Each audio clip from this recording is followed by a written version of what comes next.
Pelaksanaan kebijakan kolonisasi oleh pemerintah kolonial Belanda tidaklah luput dari perhatian organisasi Muhammadiyah pada zamannya. Berdirinya perkumpulan Muhammadiyah di berbagai tanah kolonisasi juga sebagai bentuk respon terhadap beberapa kelalaian pemerintah kolonial dalam menjalankan kewajiban yang seharusnya diberikan kepada para kolonis. Pemerintah kolonial dianggap terlalu memanfaatkan dan menyandarkan diri kepada usaha-usaha yang dilakukan oleh pihak misi, seperti memberikan pelayanan yang layak untuk masalah kesehatan, kewajiban memberikan pengajaran, hingga meningkatkan taraf hidup yang lebih baik bagi kolonis sebagaimana semangat dan cita-cita politik etis. Muhammadiyah cabang Teluk Betung yang telah berdiri sejak tahun 1933 sangat mencermati situasi ini dengan seksama. Dalam suatu kongres Muhammadiyah tahun 1937, permasalahan ini kemudian mendapat pembahasan. Akhirnya diputuskan perlunya Muhammadiyah memberikan perhatian terhadap kehidupan kolonis di tanah-tanah baru yang sedang dirintis. Untuk menindaklanjuti urusan ini diserahkan kepada Muhammadiyah cabang Solo di bawah pimpinan Amir Toha. Pelaksanaannya dimulai tahun 1938 hingga 1939 berkoordinasi dengan Muhammadiyah cabang Teluk Betung yang kala itu dipimpin oleh Abdul Rauf.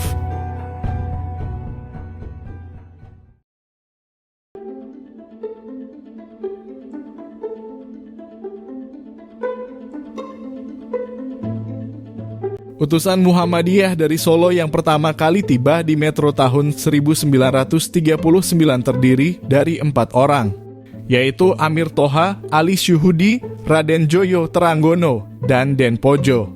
Utusan kedua tiba pada tahun 1940 terdiri dari 2 orang, yaitu Raden Darmo Cahyono dan Raden Siswo Wiyoto.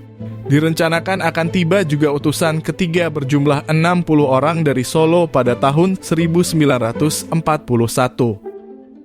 Berdasarkan hasil Kongres ke-27 tahun 1938 di Malang, untuk pembiayaan keperluan dakwah Muhammadiyah di tanah-tanah kolonisasi, diputuskan Muhammadiyah akan menghimpun melalui 2 sumber pendanaan, yakni Fons Fisabilillah dan Fons Muhajirin.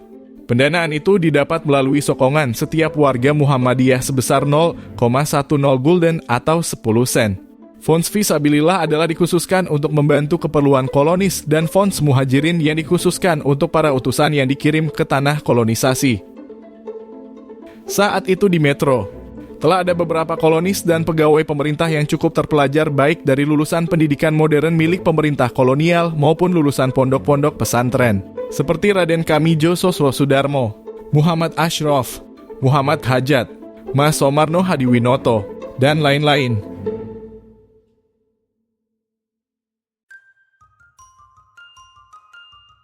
Dalam situasi serba terbatas dan kekurangan, para mubalik utusan Muhammadiyah Solo bersama beberapa tokoh intelektual dari kalangan kolonis berkolaborasi membantu kehidupan para kolonis. Selain menggiatkan berbagai kegiatan keagamaan seperti pengajian, amal usaha yang pertama kali didirikan perintis Muhammadiyah di Metro adalah dalam bidang sosial ekonomi dan pendidikan. Dalam bidang sosial ekonomi dibentuk sebuah perkumpulan semacam koperasi. Pada pertengahan bulan Mei 1940, perkumpulan itu diberi nama Perkumpulan Rukun Tani yang berpusat di Bedeng 29 atau Banjarsari, dengan ketuanya ialah Muhajir dan dibantu oleh para kepala desa. Muhajir adalah seorang yang terpelajar dan satu-satunya mubalik lulusan Mesir di Metro kala itu. Koperasi yang dibentuk ini ditujukan untuk membantu usaha kehidupan ekonomi para kolonis. Mulai menguatnya Muhammadiyah di tanah kolonisasi Metro mendapatkan respon positif oleh asisten residen Lampung di Teluk Betung. Muhammadiyah dianggap membantu sebagian tugas pemerintah kala itu dalam mengurus kolonis. Simpati juga ditunjukkan oleh kontrolir Sukadana Mr. Lasakwar atas usaha yang dilakukan oleh Muhammadiyah di Metro.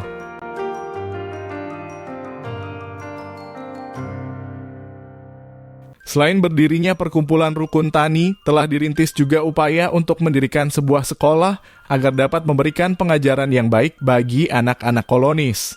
Dr. Sumarno Hadiwinoto sebagai advisor Muhammadiyah di Metro bersama Raden Mas Sudarto yang saat itu menjabat sebagai asisten Wedana Metro membentuk sebuah komite pendirian sekolah Muhammadiyah.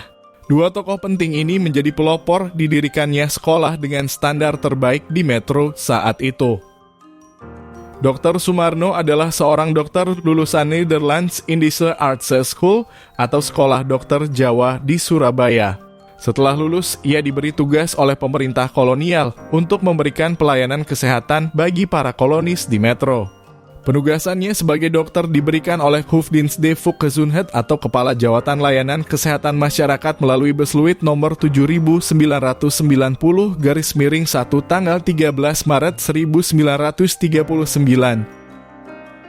Sedangkan Raden Mas Sudarto adalah seorang priyayi terpelajar lulusan Middelbach Opleidingsschool voor Inlandse Ambtenaar atau MOSVIA, yakni Sekolah Khusus Pendidikan Pangreh Praja yang berpusat di Magelang.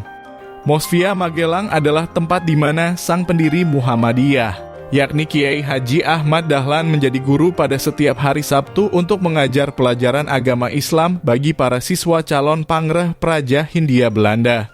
Spirit gerakan Muhammadiyah ia rasakan sendiri langsung dari sang pendiri Muhammadiyah. Pembukaan perdana sekolah Muhammadiyah di Metro dilakukan pada Februari 1940 dengan murid pertamanya berjumlah 50 siswa. Pada tahun yang sama direncanakan akan dibuka juga sekolah serupa di Gedong Dalam. Menariknya, Muhammadiyah mendirikan sekolah HIS atau Hollands Inlandse School sebagai sekolah pertama di Metro dengan masa belajar 7 tahun dengan pengantar berbahasa Belanda, di mana pemerintah dan pihak misi kala itu hanya mendirikan banyak sekolah rendah seperti Tweede Inlandse School atau sekolah Onkoloro dengan masa belajar 3 tahun yang kurikulumnya hanya membaca, menulis, dan berhitung dasar untuk anak-anak kolonis. Keberadaan HIS Muhammadiyah di Metro juga menjadi HIS kedua yang dibuka Muhammadiyah di Lampung setelah HIS Muhammadiyah Teluk Betung. Dengan dibukanya HIS Muhammadiyah memberikan kesempatan pendidikan yang lebih baik bagi kaum bumi putra di tanah kolonisasi.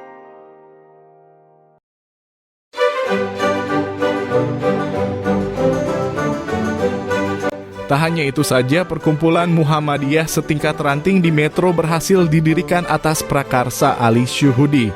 Kepengurusan perkumpulan Muhammadiyah berasal dari penduduk kolonis di Metro sebab para utusan Muhammadiyah cabang Solo hanya bertugas membidaninya saja. Pengurus ranting Muhammadiyah di Metro diketuai oleh Kamijo Sosrosudarmo yang berlatar seorang mantri kesehatan. Wakil ketuanya ialah Muhammad Khajat yakni seorang penghulu. Sekretarisnya ialah Dasim seorang kepala sekolah. Dan komisarisnya terdiri dari Muhammad Ali, Pramuwarto, dan Partowiyogo. Muhammadiyah di Metro yang setingkat ranting saat itu wilayahnya meliputi Trimurjo, Metro, dan Gedong Dalam.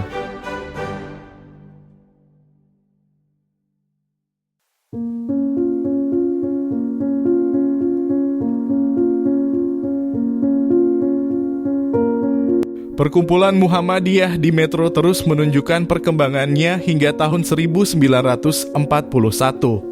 Akan tetapi sejak pemerintah pendudukan Jepang dimulai tahun 1942, gerak perkembangan Muhammadiyah di Metro mulai mengalami stagnasi bahkan kemunduran.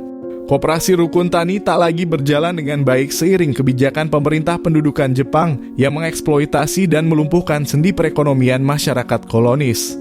Wilayah kolonisasi di Metro hampir seluruhnya adalah lahan pertanian penghasil beras. Tentu hal ini tak luput dari eksploitasi pemerintah Jepang untuk mencukupi kebutuhan perang saat itu. Tak dapat terhindarkan kolonis jatuh dalam kemelaratan karena eksploitasi. Hanya sekolah-sekolah yang ketika itu masih dipertahankan oleh pemerintah, tentu dengan intervensi pengajaran doktrin Hakko Ichiyu oleh pemerintah pendudukan Jepang.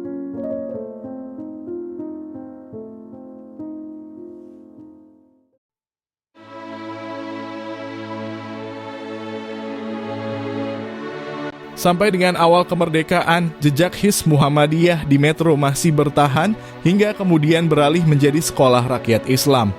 Pada masa Perang Kemerdekaan antara 1947 hingga 1949, para pengurus Muhammadiyah di Metro aktif mengambil peran perjuangan.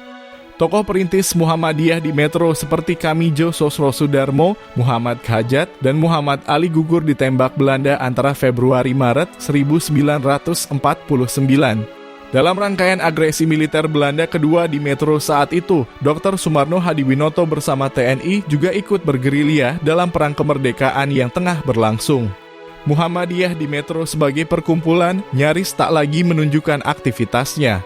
Beberapa warga Muhammadiyah yang masih bertahan, salah satunya adalah Muhammad Ashraf, melanjutkan perjuangan Muhammadiyah di Metro dengan menyantuni dan merawat beberapa anak-anak korban perang kemerdekaan. Kelak di kemudian hari, hal ini menjadi embrio terbentuknya Panti Asuhan Muhammadiyah Budi Utomo di Metro. Kelak Muhammadiyah di Metro kembali menunjukkan geliatnya ketika memasuki dekade 1950-an. Setelah datangnya para kader muda Muhammadiyah lulusan Mualimin Yogyakarta yang dipersiapkan untuk pengembangan persyarikatan Muhammadiyah di seluruh Indonesia.